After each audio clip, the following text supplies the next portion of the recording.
First, I gotta give you guys in the comments of the last video major shout outs because many of you told me about the direct storage change being a gold mine in Monster Hunter Wilds, and I can confirm it absolutely is.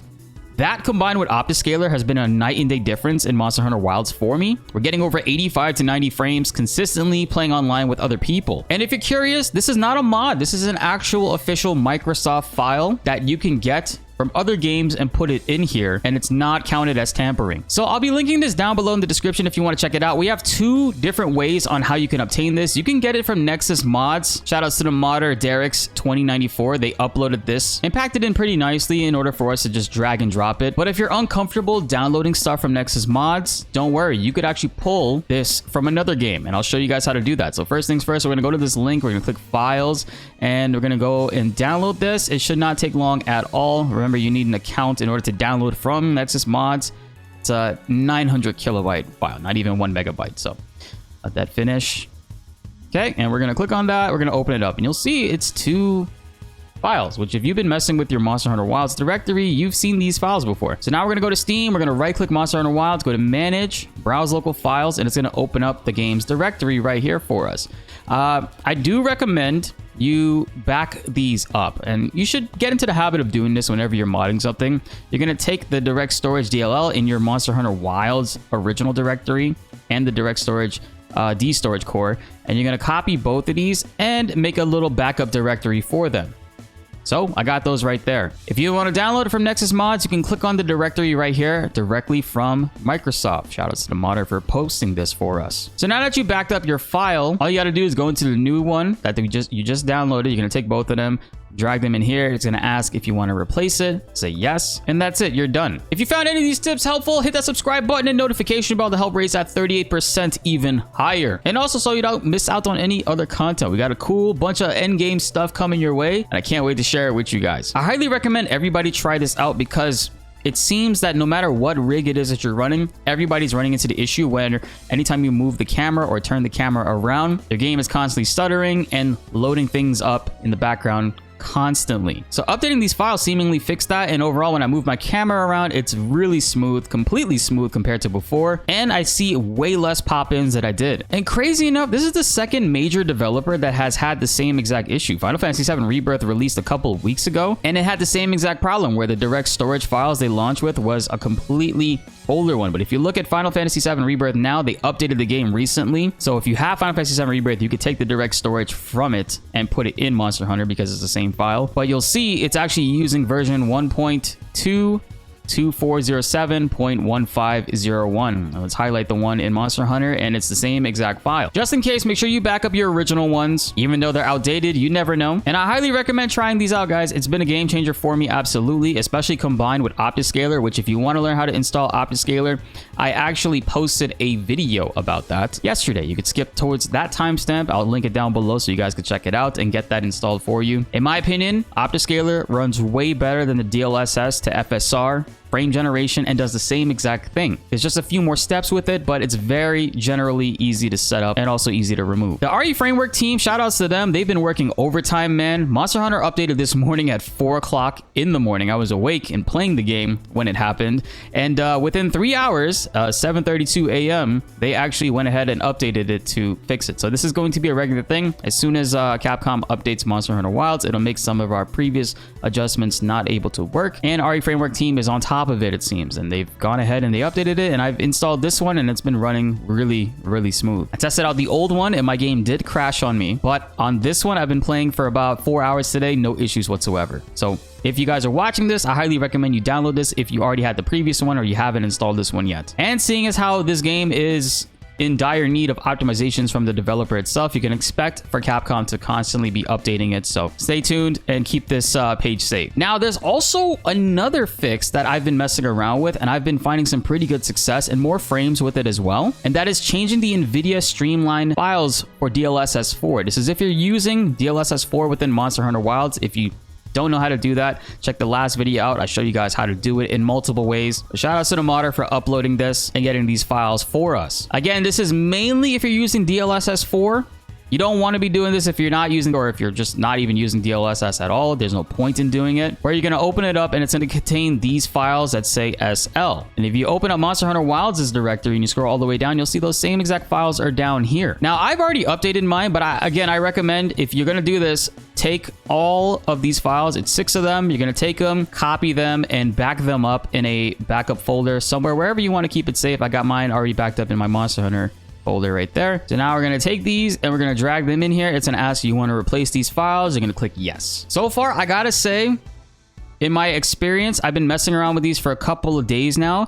When it comes to Optiscaler being used to force DLSS, and then we use the in-game AMD frame generation to function as needed, combined with RE framework, because you need that in order to run that in the first place, as well as the Nvidia Streamline and the updated DirectStorage. These changes so far have completely transformed my game. Not in terms of visual quality. Visual quality, like I said, that's not really going to change as much. We got to wait for Capcom for that. But performance-wise, I'm getting way more stable frames than I ever had before. And there's also another one that you can do, but this one I haven't done myself because my game is at a good point where it's running right now. But this is mainly for lower end computers. If you have a graphics card with less power and you want to squeeze a little bit more frames out of it, you could actually use this modder. Shout out to Vanilla Coffee. They created a config file that adjusts the graphics in certain ways for Monster Hunter Wilds to run a little bit more easier on your rig. Now, just gonna explain it to you guys. This is actually going to be tweaks that you can already do in the Monster Hunter Wilds graphics menu. However, some things are different. When it comes to fog, specifically the volumetric fog setting within Monster Hunter Wilds, you actually can't turn that off in the game. You can only set it to high or low. But if you go into the config files and you adjust it, you could actually change it to false to not enable it completely, and it will remove it from your game. I will say I don't entirely recommend it. If you're in desperate and dire need of performance, by all means do it, but it does change the way the game looks dramatically. It's like it removes a lot of the depth when looking into the distance, especially when the weather is hitting. So I don't recommend this one too much, but this option is here for those that do want to experiment a little bit. And so you would download it right here. It's a very tiny file, only 1 kilobyte because it's technically a notepad. So for me, it actually downloaded as a RAR file, and I use WinRAR for that. So you would take this config file that they made and drag it into here. But before you do that, make sure you back up your original config file. We're going to click copy on this one, and we're going to go back to our directory wherever we kept things safe, and we're going to paste it in there just so we have the original one. If we ever want to revert back to it, we can. And all you would do, it would be drag it in here and then click replace. But if you wanted to, you could actually just go ahead and configure your own. So if you double click it and you open it up right here, you'll actually see that all the settings in the game are available right here. And you can actually change many of the stuff that you've already seen before and tweak things in various ways. Before it's VSync, customize your DLSS settings, your frames, and all that stuff. This is just a text document way to configure things within the menu that you can do already within the game. So on the left side, we have the modders changes, and on the right side, we have my own custom settings that I have. Majority of you guys watching this already have Monster Hunter Wilds at a very good price from Instant Gaming, but we also have Doom Dark Ages, the premium edition that you can get 2 days early access available right now for $90 right now on Instant Gaming, compared to spending almost $120 on Steam. Saving close to 30 bucks. I think this is probably the better option. So secure your copy down below. I'll be linking Monster Hunter down as well for those that are trying to get it for friends or family. I booted up the game because I want to show you guys my personal in-game settings for you guys to try out and see if it helped any of you. If not, you can go ahead and try out that other mod we just showed. You can see I have Optiscaler open right now, and it is pushing DLSS 4 at the moment, even though if you look in the game, I'm actually set to AMD. The reason why is it's using AMD's frame generation from the in-game menu instead of using the DLSS to FSR mod that we talked about in the last video. But this way with Optiscaler runs so much better. And if you do want FSR, you could totally still do that. You just click FSR 3.x right there, hit apply, and then you'll watch it switch. But you can see the degradation in quality, like around your character mostly, and in motion as you're panning the camera around. You can go back to DLSS though. So I got ray tracing off. I never bother with it. It's just way too demanding on even the best rigs. I got my texture quality set to high. I used to have the 4K textures, but delete that shit, guys. Do not use the 4K texture pack from Steam.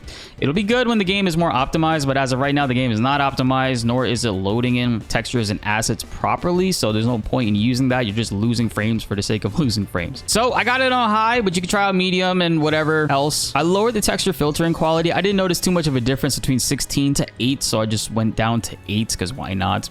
Mesh quality is pretty buggy right now. Sometimes you'll come across crazy artifacting where monsters or like certain parts of the map will just sporadically ignite all over. And what you'll have to do is switch it from medium to high to highest and just constantly do that in order to get it to reset. There's bugs within the mesh, but Capcom is currently fixing that. So I, by default, have it on high, but whenever that happens, I drop it down to medium just for the time being.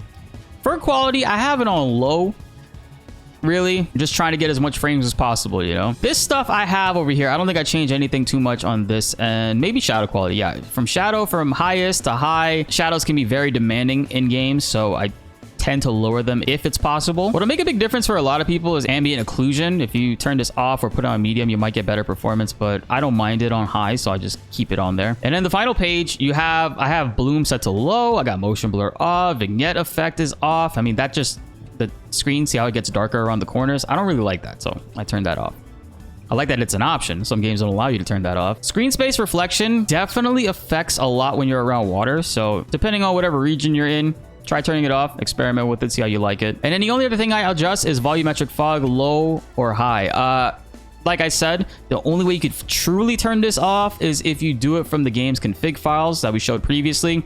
It dramatically makes the game look different because this game has a lot of fog and the volumes of it within the atmosphere provide a different experience to the overall image quality of the game. And then variable rate shading, I have it set to performance. By default, it was set to off, but I found more performance by having it on performance. So I don't know if you can compare between our previous footage, but the game is stuttering a lot less. See, things are still popping in when you pan the camera around, but as far as like overall stuttering goes, it's way less, significantly less with the new DirectStorage files. Now you might see some screen tearing on your end, but that's because that's from my streaming PC. That's not my gaming PC. I'm having issues with OBS and still trying to figure that out. But overall, man, I am loving the way the game plays right now, the way it feels. We're in the end game. We're grinding to get best in slot stuff for our gun lance. We currently have the best gun lance in the game at the moment. And I'll be making some more tutorials finally on some gameplay stuff because I think this might be the last performance-based one that we need to do. Because at this point, there's not really much else you can do. It's honestly within Capcom's hands. I just hope graphically things are adjusted and we can finally enjoy this game in the way that we are supposed to. And, you know, maybe Capcom gives us some, rewards for dealing with that. But yeah, I mean, even like, looking at the optiscaler up top left, it's like lowest I'll go is probably like 75. And in combat, I'll show some like footage and stuff. It's just, it feels really good, man. And it's way more smoother. Oh, and that's another big thing too. Optiscaler is way more responsive gameplay wise compared to the previous DLSS to FSR mod. So again, I highly recommend you guys check that out in the previous video and give it a shot, and comment down below if you have any issues. I'm happy to help you out. Be sure to like the video if you enjoyed and subscribe if you are new. More Monster Hunter Wilds videos are on the way and you don't want to miss them. My name is BltzZ and thanks for watching.